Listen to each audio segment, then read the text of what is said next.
Ever get this feeling like there's got to be more to society than what we see on the surface? Oh, totally. It's like there are these hidden currents shaping our thoughts and actions, right? Exactly. And that's where sociology comes in. Like today, we're diving into sociology, the essentials. But don't worry, this isn't some dry textbook lecture. No way. We're talking about real, juicy insights that can change how you see the world. Think of it like this. Oh, go on. I love analogies. Okay, so remember the Matrix.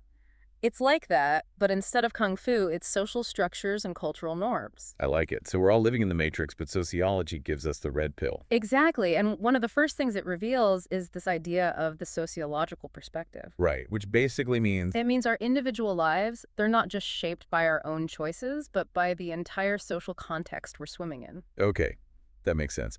But do you have an example? Something concrete to help wrap our heads around it? Absolutely. The book talks about alcohol abuse and how it's not just an individual struggle. Things like economic hardship or even how drinking is portrayed in the media, those all play a role too. So it's like zooming out and looking at the bigger picture, the environment someone's in. Yes. And that brings us to another core theme, diversity. It's not just about checking boxes, but really understanding how differences in opportunity and identity, well, they shape our social fabric. And how sometimes those differences can lead to misunderstandings or even prejudice. Right. The book talks about quiet students being labeled as slow just because their culture values listening over speaking up. It's like we can misinterpret cultural differences if we're not careful. Exactly. And those misinterpretations have real consequences. Now, are you ready for a little trip back in time? I was hoping you'd ask. Hit me with some sociology history. Picture Europe in the 1800s. Revolutions are happening, industries are booming, it's chaos. Talk about a time of massive social change. People must have been scrambling to understand what was going on. Exactly. And from that chaos, sociology was born. Like a phoenix rising from the ashes of the old order. I like that. Hmm. And one of the first to really give sociology its wings was Emil Durkheim. Ah, Durkheim. A name every sociology student knows. What was his big idea? Durkheim said society isn't just a bunch of individuals, it's a thing in itself. He called it society sui generis. Okay, I'm going to need you to unpack that a bit for me. Society sui generis. What does that even mean? It means society is like this invisible force that exists outside of us, but also shapes our thoughts and actions. Okay, I think I get it, but can you give me an example? Sure. So he studied suicide, right? And he found that something we think of as a deeply personal act, well, it's actually influenced by social factors, too. You mean like social connections or lack thereof? Yes. People who were less integrated, they were more likely to take their own lives. It showed how deeply connected we are, even in our darkest moments. Wow, that's pretty profound. It's amazing how relevant his work still is, especially today. Absolutely. But we can't talk about the big names without mentioning W.E.B. Du Bois. He brought race into the conversation. Right, challenging the status quo and making sure sociology wasn't just a Eurocentric field. Exactly. And one of his most powerful concepts is double consciousness. Oh yes, tell us about that. So Du Bois argued that Black Americans, they experience a kind of double vision. They see themselves through their own eyes, but also through the eyes of a society that often judges them unfairly. It's like carrying the weight of two perspectives at once. That's got to be heavy. Exactly. And it highlights the ways that race and identity are shaped by social forces. Speaking of powerful forces, have you ever stopped to think about the impact of culture?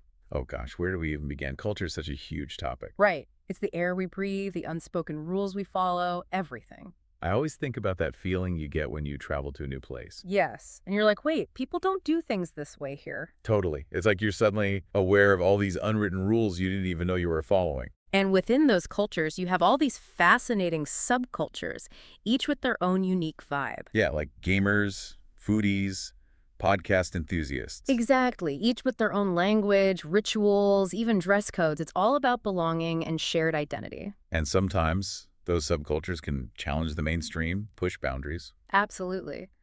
Speaking of challenging norms, we can't forget about the media. I mean, how much of what we see on TV or online actually shapes our worldview, Yeah, you know? that's the million-dollar question these days. Is it a reflection of society, or is it shaping us? Right. There's this theory called the reflection hypothesis. Basically, it says media just mirrors what's already out there. But then you see how, say, women are often portrayed, and it's like, Not so sure about that reflection. Exactly. And that's where conflict theory comes in. It says, hold on, who controls the media? Who benefits from these portrayals? Power dynamics. It's like there's always more going on beneath the surface. Yeah, always. And understanding those power dynamics is key to understanding how media influences us. But here's the thing. Culture isn't just about being controlled. It can also be a tool for resistance and change. Like how social movements use music and art to get their message across. Exactly. The book is a great example. The American Indian Repatriation Movement. They're fighting to get their cultural artifacts back from museums. That's powerful. It's about reclaiming their narrative, their history. Precisely. And speaking of shaping narratives, that brings us to the fascinating process of socialization. Ah, yes. Socialization.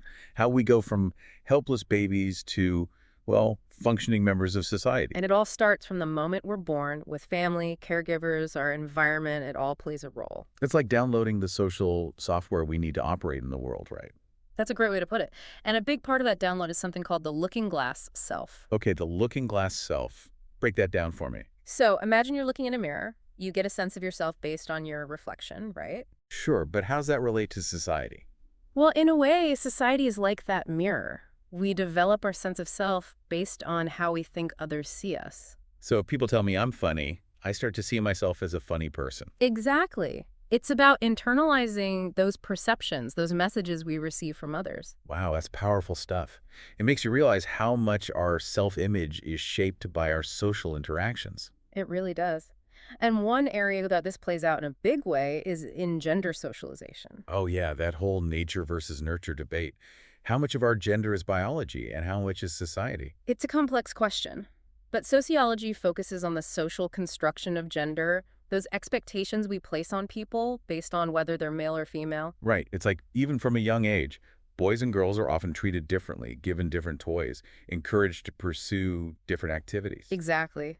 And those early messages can have a lasting impact on how we see ourselves and our place in the world. Speaking of our place in the world, it's time to talk about social structures. Social structures, those invisible frameworks that shape so much of our lives. It's like we don't always see the scaffolding, but it's what holds everything together. Exactly. Things like family, education, government, religion.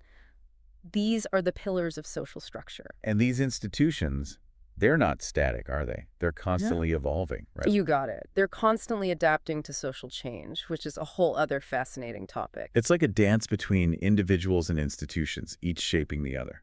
That's a great way to put it. It's a dynamic relationship that's constantly in flux. Okay, so we've got individuals, we've got institutions, and somewhere in between we've got deviants. Ah, yes, deviants. Those behaviors that go against the grain, that break the rules. The rebels, the rule breakers, the ones who make us question what's considered normal. But here's the thing. What's considered deviant can change drastically depending on the time and place. Oh, absolutely. What was scandalous 100 years ago might be totally normal today. Exactly. It's all socially constructed, and this is where labeling theory comes in. Labeling theory. Tell me more. So imagine someone gets labeled as a troublemaker early on. That label can actually influence their behavior. Like a self-fulfilling prophecy, they start to live up to the label. Exactly. It shows the power of labels and how they can shape a person's identity. And of course, this can lead to stigma, which can have all sorts of negative consequences. It's like a vicious cycle. You're labeled, you're stigmatized, and it becomes harder to break free from those expectations. Exactly. And that stigma can affect everything from job opportunities to social relationships. It really highlights how interconnected everything is in society. Our individual actions and identities are always being shaped by these larger social forces. Absolutely. And speaking of larger forces, let's zoom out even further and talk about global connections. Right, because even though we often focus on our own little corner of the world, we're all part of this massive global system. A system that's marked by both incredible interconnectedness and vast inequalities. We're all in this together, but some of us are definitely in different boats. Some in yachts, some clinging to driftwood. Exactly. And to understand those disparities, sociologists have come up with different theories. One is modernization theory. Modernization theory. Refresh my memory on that one. Basically, it says that all societies go through similar stages of development.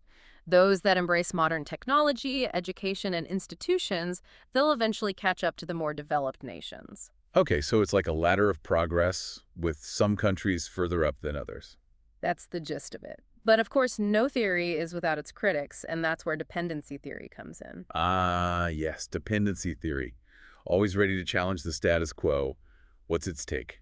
Well, dependency theorists argue that the current global system is actually designed to keep some countries poor while others prosper. They point to the legacy of colonialism and how it created these power imbalances that are really hard to break free from. So it's not just about countries developing at different paces, it's about a system that benefits some at the expense of others. Exactly. It's about understanding how historical injustices continue to shape the present. And speaking of global challenges, we can't forget about the environment. Right. Climate change, pollution, these are global problems that require global solutions. Absolutely. Mm. And sociology can help us understand how these environmental challenges are connected to social structures, economic systems, and even our own individual consumption habits. It's like we all share this one planet, and we need to figure out how to live on it sustainably. Precisely. And to really drive that point home, the book suggests a little thought experiment. Okay, spill the tea. What's this thought experiment you mentioned? So they suggest you try tracking your waste for a whole day. Wait, like everything?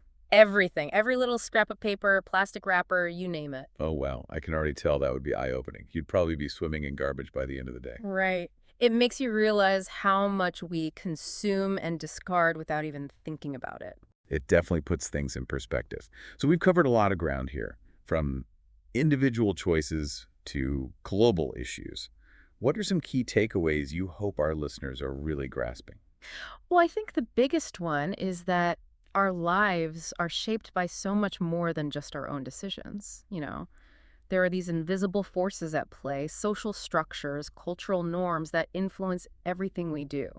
It's like we're all playing this game, but some of us were never taught the rules. Exactly. But sociology, it helps us understand those rules. It gives us a new lens to see the world and our place in it. It's like that moment in The Matrix when Neo can finally see the code. Everything starts to make more sense. I love that analogy. And once you have that awareness, you can start to question things, challenge the status quo, maybe even work towards changing the game altogether. Because it's not about being a passive player, right? Mhm. Sociology empowers us to be active participants in shaping our own lives and the world around us. Absolutely. It's about recognizing those moments when things don't seem fair or just, and then asking ourselves, how can we make a difference? So it's not just about understanding the world as it is, but imagining how it could be different. Exactly. And then taking action to make that vision a reality. That's the power of sociology. I love it. It's like sociology gives us the tools, but it's up to us to use them. Now you're getting it. It's about taking that knowledge and turning it into action. So to wrap up this deep dive, if there's just one big idea you could leave our listeners with, what would it be? What's that one sociological nugget of wisdom to carry with them? That's a tough one. But I think it would be this. We're all products of our social environment, but we're not prisoners of it. We have the power to question, to challenge, and to create change. Keep those sociological lenses polished and ready. I love it. You ever catch yourself just going through the motions like you're not really present in your own life? Oh, yeah, I know that feeling. It's like you're sleepwalking through your social world. Exactly. But then sociology comes along and it's like, bam, wake up call. Yeah. Suddenly you start noticing all these patterns and connections you never saw before. It's like putting on those X-ray glasses and seeing the skeletons of social structures everywhere. Totally. And once you see them, you can't unsee them, which can be both exhilarating and a little overwhelming, kind of like this deep dive, right? I was just thinking that. It's a wild ride for sure, but so worth it. Absolutely. And speaking of wild rides, our journey through sociology, the essentials, has led us to a final thought, a real head-scratcher that I think perfectly sums up the whole shebang. Ooh, lay it on me. What's the final verdict? It's not so much a verdict as it is a question, one that I think we should all be asking ourselves, especially these days. Ready for it? Hit me. Think about social media, but not just in a superficial way, like how many likes you got or whatever. Okay, digging deeper. I like it. Right. Think about how it's shaping you, your identity, your beliefs, your whole understanding of the world. Whoa, okay, that is a big one. It's like we've created this whole other world online with its own set of rules and influences. Exactly. And it's changing so fast, it's like, who's even in control anymore? Are we shaping social media, or is it shaping us? A question for the ages, really. Right. And there's no easy answer. Yeah. It's like this massive social experiment with all of us as the guinea pigs. And sociologists are scrambling to keep up, trying to make sense of it all. It's both fascinating and a little terrifying at the same time, right? Mhm. Like we've created these incredibly powerful tools, but we don't fully understand their effects yet. And that's where a sociological perspective is so crucial. It helps us ask the right questions, think critically about the impacts, and hopefully navigate this new terrain with a little more awareness. Exactly. Because knowledge is power, even when it comes to something as seemingly trivial as scrolling through our feeds. Don't underestimate the power of a good scroll. It's a window into human behavior, social dynamics, all of it. It's like people watching, but on a global scale. Yeah. And on that note, I think it's time to wrap up this deep dive into the fascinating world of sociology. Agreed. We've covered a lot of ground, but this is just the tip of the iceberg. There's a whole universe of sociological insights out there waiting to be explored. So to our listeners, we say this: keep those sociological lenses focused and ready to go. You never know when they'll come in handy, whether you're scrolling online or navigating the real world. The world is your sociological oyster. Get out there and make some pearls of wisdom. I love that. And on that note, we'll catch you next time on The Deep Dive.